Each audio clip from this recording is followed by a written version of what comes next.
Memory card নষ্ট হলে কেউ ফেলে দিবেন না। আমি আপনাদের আজকে দেখাবো কিভাবে নষ্ট মেমোরি ঠিক করা যায়। ঠিক আছে? তো চলুন ভিডিওটি শুরু করি। শর্টকাটে দেখাবো আপনাদের। আমার হাতে দেখতে পাইতেছেন একটা 2 জিবি মেমোরি। এটা হচ্ছে নষ্ট হয়ে গেছে। ঠিক আছে? এক ভাই আমার কাছে নিয়ে আসছিল গান ভরার জন্য। তে নষ্ট হয়ে গেছে বিধায় সে রেখে গেছে। তো আমি এটা ঠিক করব। ঠিক আছে? দেখুন কিভাবে ঠিক করি। তো মূলত মেমোরি এটা ভালোই আছে, এটা নষ্ট হয়নি। তো আমি যখন কার্ড রিডারে ঢুকালাম, দেখতেছি যে মেমোরি কার্ড কম্পিউটারে শো করতেছে না। ঠিক আছে? এটা হচ্ছে 2 জিবি মেমোরি।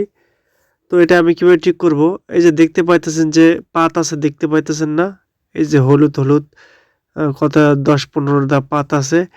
এগুলোতে আসলে কি? এগুলোতে ময়লা পড়ে। ময়লা পড়ার কারণে মেমোরিটা শো করে না। তো আমি এখন এটা করব কি? এই যে আমার হাতে ব্লেড দেখতে পাইতেছেন, এটাতে আমি ঘষবো। ঠিক আছে?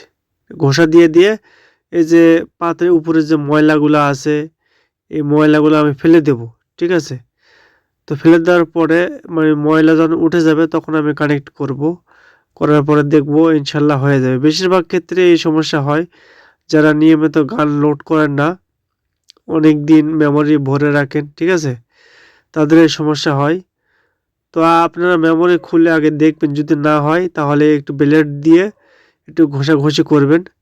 এই ময়লাগুলো পরিষ্কার করবেন। ঠিক আছে? তারপরে কম্পিউটারে বা মোবাইলে দিলে কাজ করবে 100% শিওর। আমি অনেকগুলো ঠিক করাইছি। ঠিক আছে? তো ভিডিওটি ভালো লাগলে অবশ্যই কমেন্ট করে জানাবেন। ধন্যবাদ, ভালো থাকবেন।